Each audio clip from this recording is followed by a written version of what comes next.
ขึ้นจอลุกลามต่อเนื่องจนเหนื่อยจะร้องไห้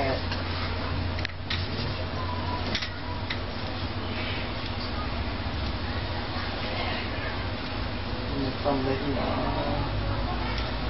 ครับก็สมัยจะเปลี่ยนเลยครับ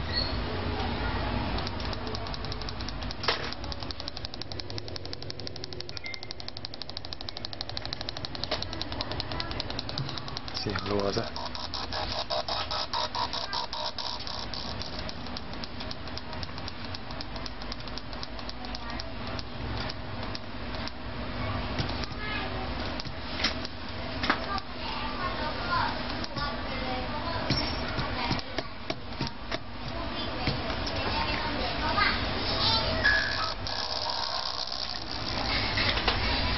ทั้งลำโพงแตกทั้งเสียง